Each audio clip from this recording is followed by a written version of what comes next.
2, 1, Beyond Movement. Welcome back to another episode of Beyond Movement. Welcome back to another episode of 3, Beyond 2, 1, Beyond Movement. Okay. Hey, we should switch it next Reverse time. it? Yeah. Okay. All right. All right, deal. What are we talking about? Juice? I don't know if they're going to like your voice better than mine, but we'll give it a shot, you know. We're going to talk about experiences and how it shapes you and how it makes you who you are and how it kind of like prepares you to who you're going to become. So This is just an interesting topic. I've had this in my head before. I've chatted. I think I had it in one of my emails. Because you know how a lot of people have regrets that, oh, I did drugs when I was young. I was an alcoholic. Oh, I was doing this. I was doing that. Mm-hmm. I think some of my best relationships, and they're still good friends of mine, were all just when we were partying and drinking and hanging out. Like phones, like you didn't even have smartphones back then, so technically you couldn't even like go on Instagram or Facebook unless you're in a computer, right? So when we drank, let's say we're in a garage or just out in the streets, club or whatever, like there's conversations happening while everyone's drinking. And I feel like, you know what, when you look at it from a health point of view, probably not the best experience, but like the relationships that I built during those times are still relationships that I have as like solid friends. Like when we went back home to the Philippines, the guys that I was like drinking with, partying with, and we've all kind of like just stepped up a level now. Like everyone's working, everyone's got businesses, everyone's got kind of like their stuff together, right? So I'm like, whether it's good or bad, I feel like experience is kind of like, it could either be beneficial or it could be like a restriction depending on what you do with it. Stevie's client yesterday, not naming names, but shout out to Steve. He was, I think you heard that conversation too. I was just telling the kid like how to live, right? Like, yeah. And I'm like, well, I told the kid, I'm like, well, whether it's good or bad, like I know a lot of people who just focused on studies and then focused on like being a good kid and didn't even touch a cigarette or not even like nothing really. And I'm friends with them now, or at least, you know, we get in touch on Facebook, but they're still all okay. It's just a matter of what you do with that experience. Everyone leads a different life for sure. Everyone has a different path entirely. To your point, you said this previously, but we'll recap it.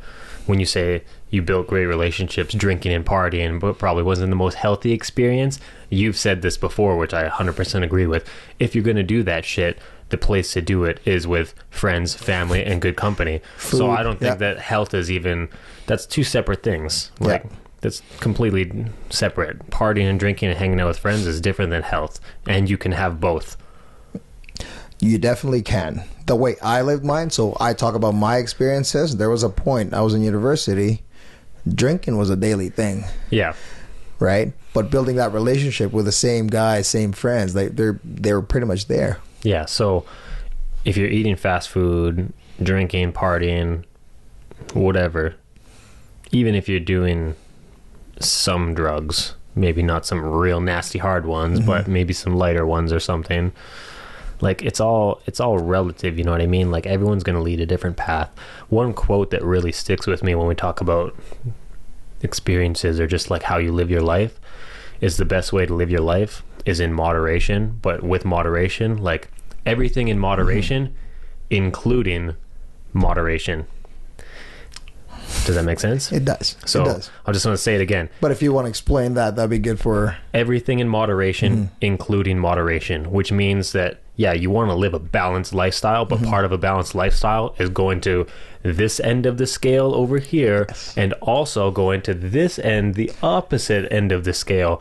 That is what true balance is. Knowing the extremes. True balance is not just sitting in the middle. True balance is exploring the full spectrum. Yep.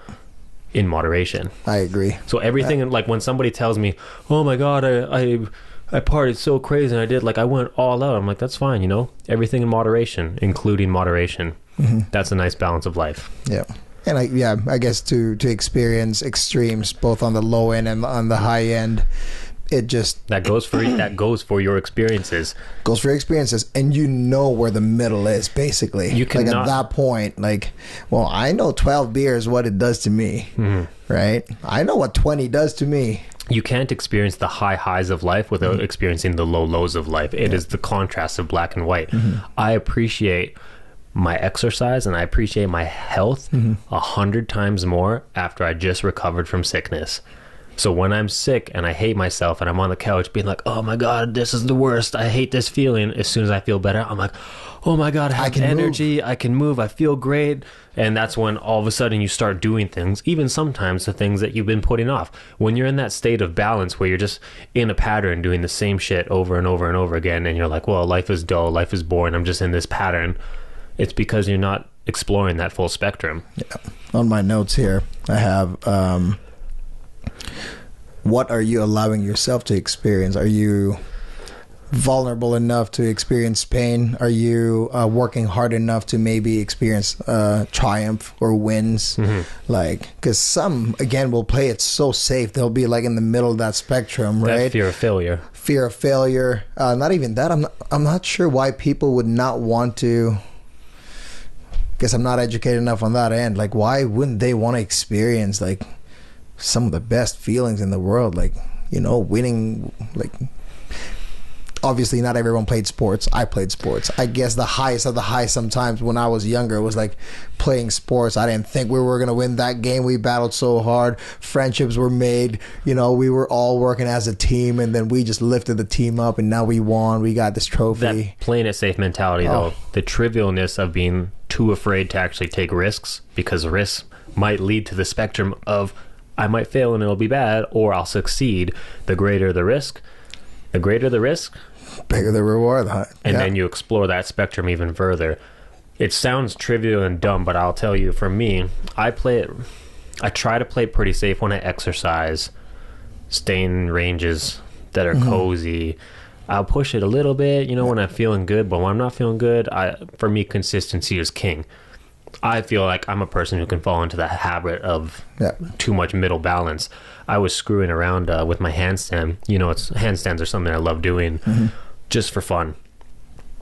I got cocky a couple days ago. I don't hurt myself often. When I say I don't hurt myself, I'm not the type of person. I'm very coordinated, very agile. My body awareness is high.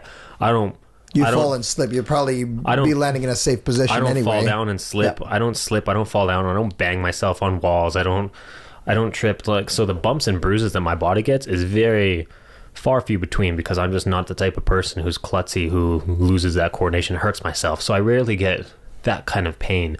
I got cocky and I was doing handstands on a Bosu ball, which you were probably, I don't know where you were if you saw that. No, I wasn't there. I was doing it in the stretching area. For those of you who don't know, a Bosu ball is like a big Swiss ball, or a big ball of like with a flat surface. It's half with a flat surface. So I flipped the Bosu ball so it was blue side down and the flat side on top. So probably the most dangerous way to do it. I didn't do it with my hands wrapped around it, though, because I knew that if I did that, open palm, if you hold it this way, you have better control. But if you lose it, you're crushing fingers. So I went open palm on it. I actually did pretty well. I was impressed.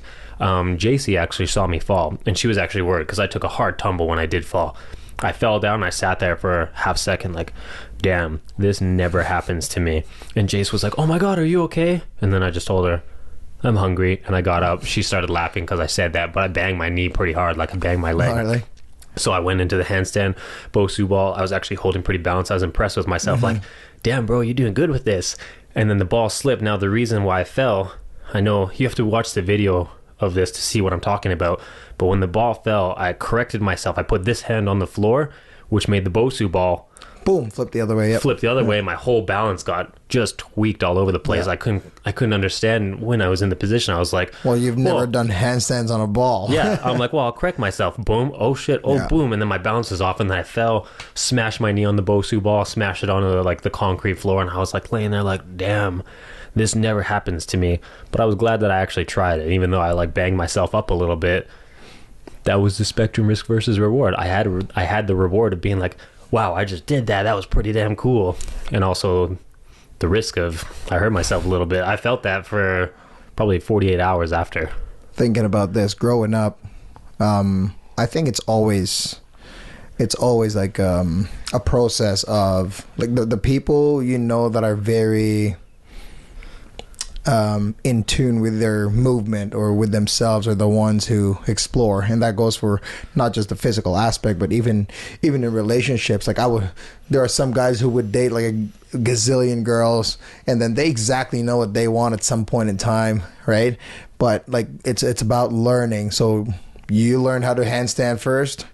Now you're like practicing it to be better at it, and then now sometimes you've taught risk. You can explore more of the world when you have like more skills, but it takes time and experiences to be able to get to that point where you can play around with your fitness or whatever it is that you have, right?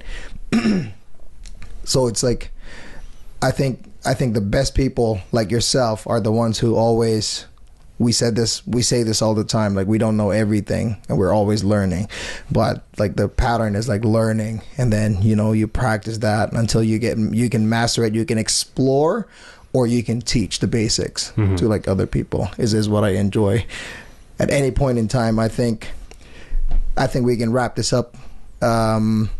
There's a cost to everything, so all your experiences, whether that's good or bad, however long it may take, I think there's a cost to it. So for people who never, I never went out, I never partied, but I gained something. Let's say I gained a really good career, right? But now I'm a little jealous of the ones who partied because they have an okay career, but now they have like friends and families, and their network is so big that when they invite people to their house and it's just like a fun party. Like for me, it's like, hey, a couple of my coworkers will come and then we'll just have like a glass of wine. I think whatever you do, whatever you choose, there's a cost to it, whether it's good or bad. I think you just have to like try and, if you have a good friend or a good partner, you weigh the pros and cons of your experiences moving forward, and then do what's best, like to gain something good out of it, whether it was a good experience or a bad experience. I think it's important also, with that being said, not to live with regrets. I'm 31 right now. Anyone that's younger than me that's listening to this or older, you're either going to experience it or you already have, where when I was 20, I had friends that started like getting pregnant, having kids, and I'm like, damn, that's really early. Like, ooh, that's nervous. Oh, I wouldn't do that right now. And then as I was 25, I'm like, okay, well, yeah, like maybe 25, 26, 27, that's when I would want to do it. And now I'm 31 and I still don't have it. I'm like, oh man, I'm getting a little bit older. It's almost time for kids. And I also know people that are like 37 that are like, oh man, I still need to find somebody. They're still looking for somebody. But whatever you've done in your life, it's kind of your decisions have kind of put you in the position you're in right now. Yeah. It shapes you. Yeah, exactly. Right? Exactly what you're saying. It shaped you. So for me, I didn't party that much, and the partying that I did with my brother, and it wasn't a good experience. You want to start? So I don't like it. I think I'm still pretty good at the partying. No. So, no? Okay. Hey, just thought I'd ask. When's the last time? It's a long time. When's the last time you were like drunk? 5 years? It's a long time. I think it was in my mother-in-law's house, I think. Actually, you were just in the Philippines for a big vacation. Yeah, we were drinking every night, but I don't think I was like drunk to a point where I was like getting wild and stuff. Yeah. I don't think Anyways, just not living your life with like regrets based on like everything is in your time. Everything that you've done in your life is in your time, and just appreciate your journey. Yeah. And that's it. Cool. Hope you guys enjoyed the episode. Experience. Thank you for listening.